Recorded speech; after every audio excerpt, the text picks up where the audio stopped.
സ്വർണ്ണക്കൊള്ളയിൽ കോൺഗ്രസിന് എന്ത് പങ്കെന്ന ചോദ്യം കുറേ നാളായി കേൾക്കുന്നുണ്ട്. സോണിയാഗാന്ധി ഉണ്ണികൃഷ്ണൻ പോറ്റിക്കൊപ്പം നിന്നെടുത്ത ചിത്രങ്ങൾ, ആന്റോ ആന്റണി, അടൂർ പ്രകാശ് തുടങ്ങിയ എംപിമാർ ആ ചിത്രത്തിൽ എങ്ങനെ വന്നുവെന്ന ചോദ്യം.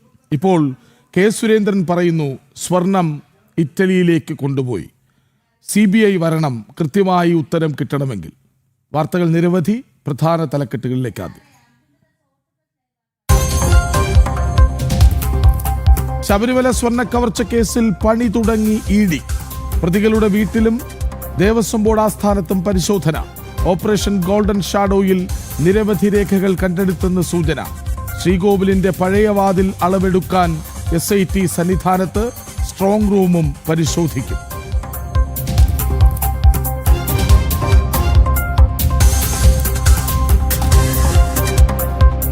സ്വർണ്ണക്കവർച്ചയിൽ സോണിയയ്ക്ക് പങ്കെന്ന് കെ സുരേന്ദ്രൻ.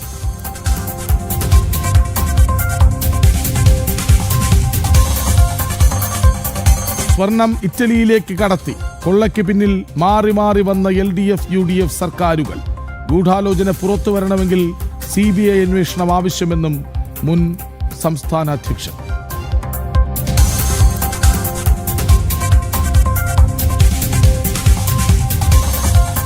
തൃശൂർ കോൺഗ്രസിൽ കലഹം തീരുന്നില്ല. ഒല്ലൂർ സീറ്റിനെ ചൊല്ലി വിവാദം. മത്സരിക്കാൻ വരത്തന്മാർ വേണ്ടെന്ന് നഗരത്തിൽ പോസ്റ്റർ.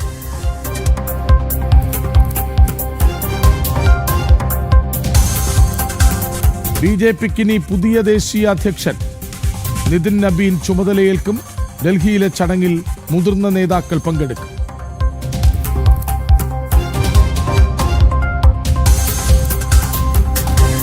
ഭസ്മവിഭൂഷിതനായി അയ്യപ്പൻ യോഗനിദ്രയിൽ. തിരുവാഭരണവും രാജപ്രതിനിധിയും തിരികെ പന്തളത്തേക്ക്. മനസ്സു നിറഞ്ഞു മടങ്ങുന്നുവെന്ന് നാരായണവർമ്മ. ചടങ്ങുകൾക്ക് സമാപനം. കൃപാകടാക്ഷം ആ പാതാരവിന്ദങ്ങളിൽ നമിച്ചുകൊണ്ടാണ് ഞാൻ ഇന്ന് ഇവിടുന്ന് തിരിക്കുന്നത് പന്തളത്തേക്ക്. ആ മനസ്സിൽ നിറയെ ഭഗവത് ചൈതന്യവും സംതൃപ്തിയോടുകൂടി തിരിച്ചു പോവുകയാണ്.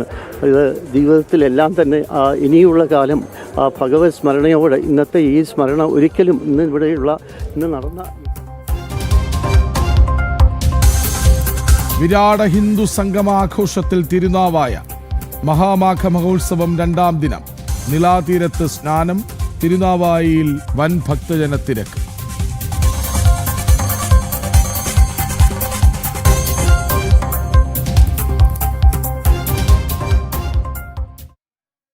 ആദ്യം ശബരിമല സ്വർണ്ണക്കവർച്ചയിലെ വാർത്തകളിലേക്കാണ്. വിറ്റുവോ വിശ്വാസം.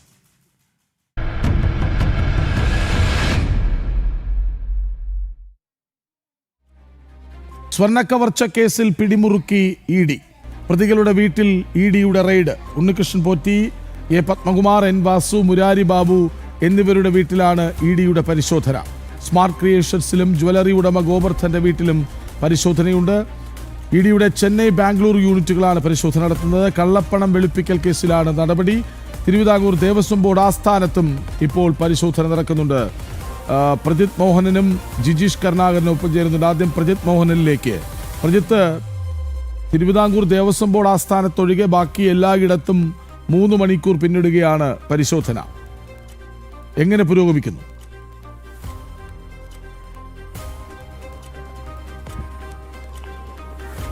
രാവിലെ 7 മണിക്ക് ആരംഭിച്ച പരിശോധന വിവിധ കേന്ദ്രങ്ങളിൽ വിവിധ ഉദ്യോഗസ്ഥരുടെ നേതൃത്വത്തിൽ ഇപ്പോഴും പുരോഗമിച്ചുകൊണ്ടിരിക്കുകയാണ്. എല്ലായിടത്തും ആവശ്യത്തിന് ഉദ്യോഗസ്ഥരെത്തിച്ച് പരമാവധി രേഖകൾ പരിശോധിക്കാനുള്ള സംവിധാനങ്ങളും സജ്ജീകരണങ്ങളുമായിട്ട് തന്നെയാണ് ED ഉദ്യോഗസ്ഥർ എത്തിയിരിക്കുന്നത്. റെയ്ഡ് എത്ര മണിക്കൂർ നീണ്ടുപോകുമെന്ന് ഈ ഘട്ടത്തിൽ പറയാൻ കഴിയില്ല. അതുകൊണ്ട് തന്നെ ഈ രേഖകളോ അല്ലെങ്കിൽ എന്തൊക്കെ കണ്ടെത്തലുകൾ അന്വേഷണ സംഘത്തിൻ്റെ അല്ലെങ്കിൽ ED ഉദ്യോഗസ്ഥരുടെ ഭാഗത്തു നിന്നുണ്ടാകുന്നു എന്നുള്ളതും ഈ അന്വേഷണത്തിൽ നിർണായകമാണ്. ഇതിൽ 21 കേന്ദ്രങ്ങളിൽ പരിശോധന നടക്കുന്നു. തിരുവനന്തപുരത്താകട്ടെ 5 കേന്ദ്രങ്ങളിൽ പരിശോധന. ഇതിൽ പ്രധാനപ്പെട്ട എല്ലാ പ്രതികളുടെയും വീടുകളിൽ പരിശോധന നടക്കുന്നുണ്ട് എന്നുള്ളതാണ് ഇതിൽ ഏറ്റവും പ്രധാനപ്പെട്ട കാര്യം. നേരത്തെ തന്നെ ഈ ED കേസ് ഏറ്റെടുക്കുന്നതുമായി ബന്ധപ്പെട്ട് ED കേസ് എടുത്തതിന് ശേഷം ഇത്തരത്തിലുള്ള പരിശോധനകൾ ഉണ്ടാകുമെന്നുള്ള കാര്യം വ്യക്തമായിരുന്നു. പക്ഷേ ഇത്ര സമഗ്രമായി ഇന്ന് സന്നിധാനത്ത് സ്ട്രോങ് റൂം പരിശോധന അടക്കം പ്രത്യേക അന്വേഷണ സംഘത്തിൻ്റെ നേതൃത്വത്തിൽ നടക്കുന്ന അതേ ദിവസം തന്നെ ഇത്തരത്തിലുള്ള ഒരു പരിശോധന ഉണ്ടായതാണ് ഏറ്റവും ശ്രദ്ധേയമായിട്ടുള്ള കാര്യം. എന്തായാലും പരിശോധനകൾ പുരോഗമിക്കുന്നു. ഇനി നിർണായകമാകുക ഈ കേസുമായി ബന്ധപ്പെട്ട് ഈ ശബരിമല സ്വർണ്ണ സ്വർണ്ണക്കവർച്ചയിൽ പ്രതികൾ സാമ്പത്തിക നേട്ടമുണ്ടാക്കി എന്നുള്ള കണ്ടെത്തലിനപ്പുറത്തേക്ക് ഇപ്പോൾ ചില പ്രതികൾക്കൊഴിച്ച് ബാക്കിയുള്ള പ്രതികൾക്ക് ഇതിലുണ്ടായ സാമ്പത്തിക നേട്ടം, അവർ തമ്മിലുള്ള സാമ്പത്തിക ഇടപാടുകൾ, എന്തൊക്കെ തരത്തിലുള്ള പണമിടപാടുകൾ നടന്നു എന്നതിനൊക്കെയുള്ള കൃത്യമായിട്ടുള്ള തെളിവുകൾ പോലും പ്രത്യേക അന്വേഷണ സംഘത്തിന് ഇതുവരെ കണ്ടെത്താൻ കഴിയാത്തൊരു സാഹചര്യമുണ്ട്. അപ്പോൾ സ്വാഭാവികമായും ഇഡിയുടെ അന്വേഷണത്തിൽ, ഇഡിയുടെ പരിശോധനയിൽ കണ്ടെടുക്കുന്ന രേഖകൾ, ലഭ്യമാകുന്ന തെളിവുകൾ എന്നിവയെല്ലാം ഈ ശബരിമല സ്വർണ്ണക്കവർച്ചൻ്റെ പിന്നിലുള്ള യഥാർത്ഥ സാമ്പത്തിക ഇടപാടുകളുടെ ഒരു തോത് എത്രത്തോളമാണ് എന്നുള്ളത് വ്യക്തമാകുന്നതിലേക്ക് നയിക്കുമെന്നുള്ളതാണ്. ഇനി മറ്റൊരു പ്രധാനപ്പെട്ട കാര്യം, ഇഡി ശബരിമല സ്വർണ്ണക്കവർച്ച കേസ് മാത്രമല്ല ഈ ഘട്ടത്തിൽ പരിശോധിക്കുന്നത് എന്നുള്ളത് കൂടി നമ്മൾ മനസ്സിലാക്കേണ്ടതുണ്ട്. ശബരിമലയുമായി ബന്ധപ്പെട്ട പൂജാദ്രവ്യങ്ങളുമായി ബന്ധപ്പെട്ട വഴിപാടുകളുമായി ബന്ധപ്പെട്ടൊക്കെയുള്ള വ്യാപകമായിട്ടുള്ള ക്രമക്കേടുകളും അഴിമതികളും നടന്നിട്ടുണ്ട് എന്നുള്ളതാണ് ഇഡി ഔദ്യോഗികമായി പുറത്തിറക്കിയിരിക്കുന്ന വാർത്താക്കുറിപ്പിൽ പറയുന്നത്. അപ്പോൾ ഇത് സംബന്ധിച്ചിട്ടുള്ള പരിശോധനകൾ, PMLA ആക്ടിൻ്റെ പരിധിയിൽ വരുന്ന പരിശോധനകളും ഉണ്ടാകുമെന്നുള്ളതാണ് അന്വേഷണ സംഘം അല്ലെങ്കിൽ ഇഡിയുടെ ഔദ്യോഗികമായിട്ടുള്ള അറിയിപ്പായി വന്നിരിക്കുന്നത്. അപ്പോൾ സ്വാഭാവികമായും ശബരിമല സ്വർണ്ണക്കവർച്ച എന്നതിനപ്പുറത്തേക്ക് ശബരിമലയിൽ വ്യാപകമായി നടക്കുന്ന എല്ലാത്തരം ക്രമക്കേടുകളിലേക്കും പരിശോധനകളിലേക്കും അന്വേഷണങ്ങൾ പോകും എന്നുള്ളതാണ് ഈ ഘട്ടത്തിൽ ഇഡി വ്യക്തമാക്കുന്നത്.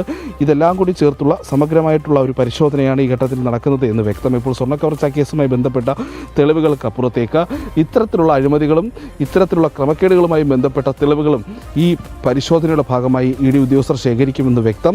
എന്തൊക്കെ രേഖകൾ പിടിച്ചെടുക്കുന്നു, എന്തൊക്കെ തെളിവുകൾ ലഭ്യമാക്കുന്നു, അതിനനുസരിച്ചായിരിക്കും വരും ദിവസങ്ങളിൽ ഈ അന്വേഷണം മുന്നോട്ട് പോവുക.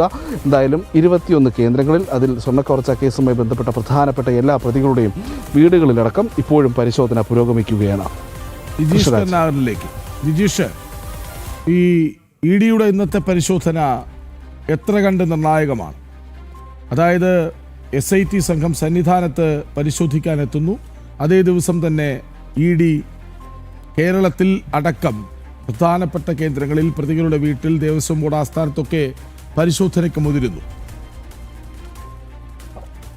കൃഷ്ണരാജ്, ഏറ്റവും നിർണായകമായ ഒരു പരിശോധന തന്നെയാണ് എൻഫോഴ്സ്മെന്റ് ഡയറക്ടറേറ്റ് സംഘം ഇപ്പോൾ നടത്തുന്നത്. പ്രത്യേകിച്ച് ഇതുമായി ബന്ധപ്പെട്ട രേഖകൾ, അത് പലതും SIT സംഘം നിലവിലെ അന്വേഷണങ്ങളിൽ ഒന്നും തന്നെ കണ്ടെത്തിയിരുന്നില്ല. ആ രേഖകൾ കണ്ടെത്താനുള്ള പരിശോധനകൾ തന്നെയാണ് ഇപ്പോൾ പ്രധാനമായും നടത്തുന്നത്. കൊച്ചിയിൽ തന്നെ മുൻ ദേവസ്വം സെക്രട്ടറി ജയശ്രീയുടെ വീട്ടിലടക്കം, തിരുവല്ലയിലെയും കൊച്ചിയിലെയും വീടുകളിലടക്കം പരിശോധന നടക്കുന്നു. പ്രധാനമായും ഈ ബോർഡ് മിൻസ് തിരുത്തിയെന്നായിരുന്നു പ്രത്യേക അന്വേഷണ സംഘം. ജയശ്രീ ബോർഡ് മിൻസ് തിരുത്തിയെന്ന് കണ്ടെത്തിയിരുന്നു. ചെമ്പുപാളികൾ അറസ്റ്റിലായ ഉണ്ണികൃഷ്ണൻ പൊറ്റിക്ക് കൊടുത്തുവിടണമെന്നായിരുന്നു ജയശ്രീ മിൻസിൽ എഴുതിയിരുന്നത്. ദ്വാരപാലക ശില്പങ്ങൾ സ്വർണം പൊതിഞ്ഞതാണെന്ന് അറിഞ്ഞിട്ടും ജയശ്രീ ചെമ്പ് പൂശിയതാണെന്ന് രേഖപ്പെടുത്തിയെന്ന് FIR വ്യക്തമാക്കുകയും ചെയ്യുന്നുണ്ട്. ഇങ്ങനെ ഓരോ ആളുകൾക്കെതിരെയും അവർക്കെതിരായി ലഭിച്ചിട്ടുള്ള പ്രധാനപ്പെട്ട തെളിവുകൾ, ഒന്ന് SIT കണ്ടെത്തിയിട്ടുള്ള വിവരങ്ങൾ, അതിനുമപ്പുറം കഴിഞ്ഞ ദിവസങ്ങളിൽ അന്വേഷണം ഏറ്റെടുത്തതിന് ശേഷം എൻഫോഴ്സ്മെന്റ് ഡയറക്ടറേറ്റ് കണ്ടെത്തിയിട്ടുള്ള കൂടുതൽ വിവരങ്ങൾ, ശേഖരിച്ച രേഖകൾ എന്നിവയുടെ എല്ലാം തന്നെ അടിസ്ഥാനത്തിലാണ് ഒരേ സമയം 21 കേന്ദ്രങ്ങളിൽ പരിശോധനകൾ ഇപ്പോൾ പുരോഗമിക്കുകയും ചെയ്യുന്നത്. പ്രത്യേകിച്ച് പല രേഖകളും അന്വേഷണ സംഘം അല്ലെങ്കിൽ ഈ നേരത്തെ SIT കണ്ടെത്തിയിട്ടുണ്ടായിരുന്നില്ല. പ്രധാനപ്പെട്ട രേഖകൾ പലതും കണ്ടെത്തുന്ന തരത്തിലുള്ള ഒരു അന്വേഷണത്തിലേക്ക് പ്രത്യേക അന്വേഷണ സംഘം കടന്നിട്ടുണ്ടായിരുന്നില്ല. അവിടെയാണ് എൻഫോഴ്സ്മെന്റ് ഡയറക്ടറേറ്റ് അത്തരം രേഖകൾ പരിശോധിക്കുന്നതിനുള്ള ഒരു നടപടിയിലേക്ക് കടന്നിരിക്കുന്നത്. മാത്രമല്ല, സാമ്പത്തിക ഇടപാടുകൾ, ഈ ഒരു ഇതിൽ പ്രതിയായ, കേസിൽ പ്രതിയായ ആളുകൾ മാത്രമല്ല, ഇതിൽ ഏതെങ്കിലും തരത്തിൽ ബന്ധപ്പെട്ട മുഴുവൻ ആളുകളും സാമ്പത്തിക നേട്ടം ഉണ്ടാക്കി എന്ന് തന്നെയാണ് അന്വേഷണ സംഘം മനസ്സിലാക്കുന്നത്. അങ്ങനെ സാമ്പത്തിക നേട്ടം ഉണ്ടാക്കിയ ആളുകൾ അവർ ആരുടെയെല്ലാം പേരിൽ ബിനാമി സ്വത്തുക്കൾ വാങ്ങിയിട്ടുണ്ടാകാം, ബിനാമി സ്വത്തുക്കൾ സമ്പാദിച്ചിട്ടുണ്ടാകാം, എവിടെയെല്ലാമാണ് നിക്ഷേപങ്ങൾ നടത്തിയിട്ടുള്ളത് എന്നിവയുടെ പരിശോധനകളെല്ലാം തന്നെയാണ് ഇപ്പോൾ എൻഫോഴ്സ്മെന്റ് ഡയറക്ടറേറ്റ് നടത്തുന്നത്. മാത്രമല്ല, ഡിജിറ്റൽ തെളിവുകൾ നിരവധി എണ്ണം കണ്ടെത്തേണ്ടതുണ്ട്. നേരത്തെ SIT ചില ആളുകളുടെ ഫോണുകൾ പിടിച്ചെടുക്കുകയും പരിശോധിക്കുകയും ചെയ്തു എന്നതിനപ്പുറം വിശദമായ ഒരു അന്വേഷണത്തിലേക്ക് കടന്നിരുന്നില്ല. അവിടെ ലാപ്ടോപ്പുകൾ അടക്കമുള്ള ഡിജിറ്റൽ ഡിവൈസുകളുടെ പരിശോധന, ഇവ കസ്റ്റഡിയിലെടുത്തുള്ള ഒരു അന്വേഷണം, പല ഡിജിറ്റൽ ഡിവൈസുകളുടെയും പരിശോധന, അന്വേഷണ സംഘം ഈ പരിശോധന നടക്കുന്ന, റെയ്ഡ് നടക്കുന്ന സ്ഥലത്ത് വെച്ച് തന്നെ പൂർത്തിയാക്കുകയും ചെയ്യുന്നുണ്ട്.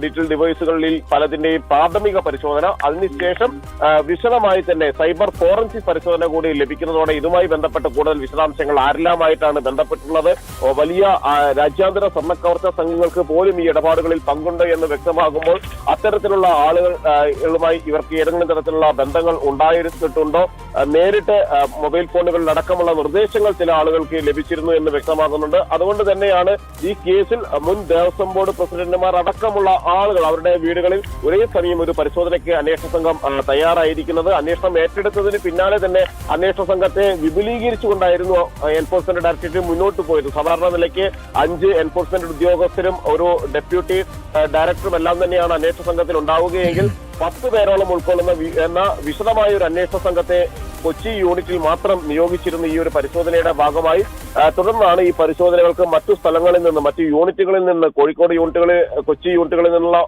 ഉദ്യോഗസ്ഥരെ കൂടാതെ മറ്റ് സമീപ കേന്ദ്രങ്ങളിൽ നിന്നുള്ള ED യൂണിറ്റുകളിലെ ഉദ്യോഗസ്ഥരെ കൂടി പങ്കാളികളാക്കിക്കൊണ്ടുള്ള വ്യാപകമായ പരിശോധനകൾക്ക് എൻഫോഴ്സ്മെന്റ് ഡയറക്ടറേറ്റ് തയ്യാറായതും അത്തരത്തിലുള്ള പരിശോധനകൾ ഇപ്പോൾ തുടരുകയും ചെയ്യുന്നത്. പ്രജിത് മോഹനിലേക്ക്. പ്രജിത്ത്, നോക്കൂ, ED ദേവസ്വം ബോർഡ് ആസ്ഥാനത്തേക്ക് എത്തിയപ്പോൾ അവിടെ സെക്യൂരിറ്റി ജീവനക്കാർ അല്ലാതെ മറ്റാരും ഉണ്ടായിരുന്നില്ല. ഉദ്യോഗസ്ഥർ പിന്നീടാണ് വരികയെന്ന് കൃത്യമായി ED സംഘത്തിന് അറിയാം. അങ്ങനെയെങ്കിൽ എന്തുകൊണ്ട് നേരത്തെ എത്തി?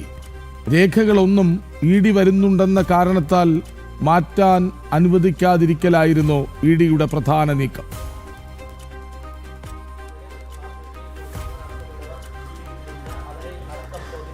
അതിൽ ഇപ്പോൾ നമുക്ക് വ്യക്തതയില്ല കൃഷ്ണരാജ്. കാരണം അത് സ്വാഭാവികമായും സാധാരണഗതിയിൽ ഇത്തരമൊരു സർക്കാർ ഓഫീസിൽ ഇത്തരമൊരു സംവിധാനത്തിൽ ഇത്തരമൊരു ഓഫീസിൽ പരിശോധന നടക്കുമ്പോൾ അതിൽ ഉദ്യോഗസ്ഥരുടെ സാന്നിധ്യം ഉണ്ടാകുന്നതിന് മുൻപ് തന്നെ എത്തിയിട്ടുണ്ടെങ്കിൽ സ്വാഭാവികമായും കൃഷ്ണരാജ് പറഞ്ഞതുപോലെയുള്ള ഒരു സാധ്യത അതിൽ നിൽക്കുന്നുണ്ട്. പ്രത്യേകിച്ച് ഫയലുകളൊന്നും മാറ്റപ്പെടരുത്, ഫയലുകളൊന്നും അവിടെ നിന്ന് പുറത്തേക്ക് കൊണ്ടുപോകരുത്, ഉദ്യോഗസ്ഥർക്ക് ഈ പറയുന്ന അവിടെ തന്നെയുള്ള ദേവസ്വം ബോർഡിൽ തന്നെ ഉദ്യോഗസ്ഥർ ആദ്യം ഫയലുകൾ കൈകാര്യം ചെയ്യുന്ന രീതിയിൽ കാര്യങ്ങൾ ഉണ്ടാകരുത് എന്നുള്ളൊരു തീരുമാനത്തിൻ്റെ അടിസ്ഥാനത്തിൽ കൂടിയാകാം EDയുടെ ഈ വളരെ നേരത്തെ ED അവിടെ എത്തിയിട്ടുണ്ടാകുക.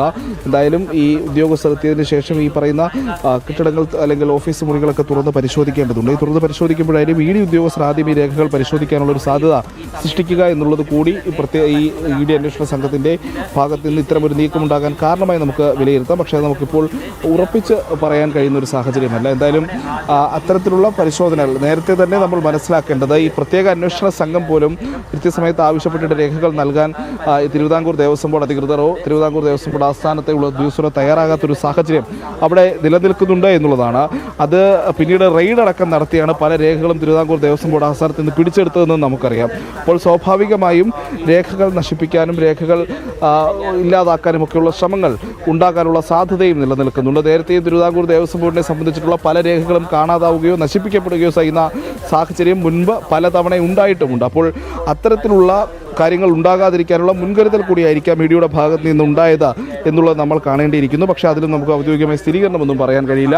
എന്തായാലും പരിശോധനകൾ പലയിടങ്ങളിലായി ഇപ്പോഴും പുരോഗമിക്കുകയാണ്. ഇതിൽ എന്തൊക്കെ രേഖകൾ കണ്ടെത്തുന്നു എന്നുള്ളത് നിർണായകമാണ്. സാമ്പത്തിക ഇടപാടുകൾക്കപ്പുറത്തേക്ക് ഈ പ്രതികൾ ഉണ്ടാക്കിയിട്ടുള്ള സാമ്പത്തിക നേട്ടങ്ങൾ, ശബരിമല സ്വർണ്ണക്കവർച്ചയുമായി ബന്ധപ്പെട്ട ആ കാലഘട്ടത്തിന് ശേഷം ഈ പ്രതികളുടെ സമ്പത്തിനുണ്ടായ വളർച്ച, ഏതെങ്കിലും രീതിയിൽ ഇവരുടെ വരുമാനത്തിന് പുറത്തേക്കുള്ള സാമ്പത്തിക വളർച്ച ഉണ്ടായിട്ടുണ്ടോ എന്നടക്കമുള്ള കാര്യങ്ങൾ, ഒരു തട്ടിപ്പിൽ നിന്ന് എന്തൊക്കെ രീതിയിലുള്ള സാമ്പത്തിക ലാഭങ്ങൾ ഉണ്ടാക്കാൻ കഴിയും, ആ തരത്തിലുള്ള പരിശോധനകൾ അടക്കമുള്ള കാര്യങ്ങൾ പോവുകയാണ്. അത്തരത്തിലുള്ള നേട്ടങ്ങൾ ഉണ്ടാക്കിയിട്ടുണ്ടെങ്കിൽ അത്തരത്തിലുള്ള വസ്തുവകകളോ അത്തരത്തിലുള്ള സ്വർണ്ണാഭരണങ്ങളോ അല്ലെങ്കിൽ അത്തരത്തിലുള്ള നിക്ഷേപങ്ങളോ ഒക്കെ ഉണ്ടായിട്ടുണ്ടെങ്കിൽ അതിലൊക്കെ കൃത്യമായ പരിശോധനയിലൂടെ കണ്ടെത്തുക എന്നുള്ളതാണ് ഇപ്പോൾ EDയുടെ മുന്നിലുള്ള പ്രധാനപ്പെട്ട ദൗത്യം. അതിനു വേണ്ടിയിട്ടുള്ള പരിശോധനകൾ ഇപ്പോഴും പുരോഗമിച്ചുകൊണ്ടിരിക്കുകയാണ്. കൃഷ്ണരാജ്, ജിജീഷിലേക്ക് വീണ്ടും. ജിജീഷ്, ഈ അന്താരാഷ്ട്ര വിഗ്രഹക്കടത്ത് സംഘവുമായി അടക്കം ഈ വിഷയത്തിൽ ബന്ധമുണ്ട് എന്ന വാർത്തകൾ പ്രചരിച്ചിരുന്നു.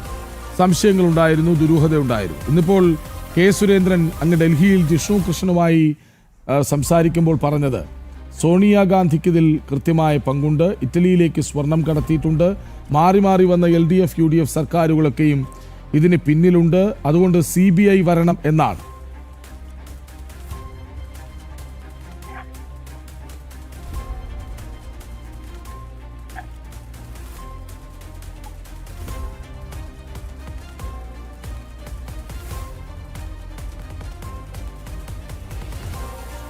പ്രജിത്ത്,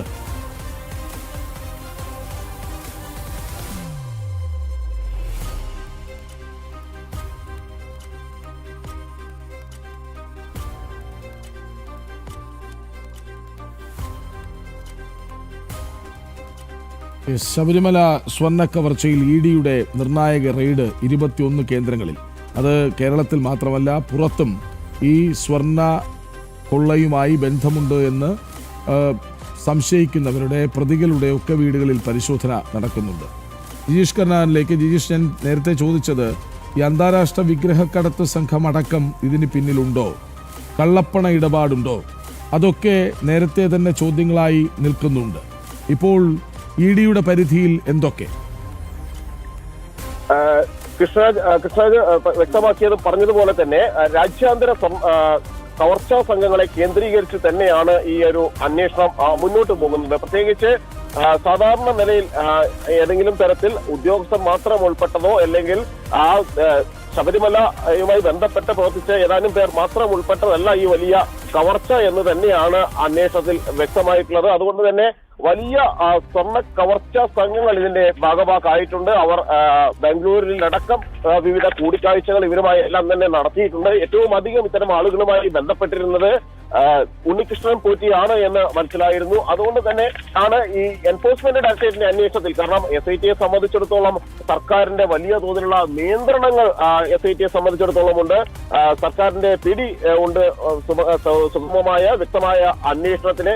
അതേ ഘട്ടത്തിലാണ് എൻഫോഴ്സ്മെന്റ് ഡയറക്ടറേറ്റിന് വിപുലമായ അന്വേഷണം നടത്താൻ കഴിയും. മാത്രമല്ല ഈ CBI പോലുള്ള അന്വേഷണ ഏജൻസികൾ കൂടി ഈ അന്വേഷണത്തിലേക്ക് എത്തുന്നതോടെ രാജ്യാന്തര തലത്തിലുള്ള വലിയ കവർച്ചാ സംഘങ്ങളിലേക്ക് അന്വേഷണം വ്യാപിപ്പിക്കാൻ കഴിയും. പ്രത്യേകിച്ച് വിദേശത്ത് നിന്ന് ഫണ്ട് എത്തിയിട്ടുണ്ട്, പണം എത്തുകയും വിദേശത്തേക്ക് പണം ഇതിന്റെ ഈ സ്വർണ്ണ കവർച്ചയിലൂടെ നേടിയിരിക്കുന്ന പണം വലിയ തോതിൽ മാറുകയും ചെയ്തിട്ടുണ്ട് എന്നാണ് വ്യക്തമാകുന്നത്. കാരണം നേരത്തെ VSSയിൽ നടത്തിയ പരിശോധനയിൽ തന്നെ വ്യക്തമായിരുന്നു സ്വർണം കവർന്നതിന്റെ ഒരു അളവ്, അതിന്റെ വ്യാപ്തി കൂടി വരുന്നതായി മനസ്സിലാക്കി.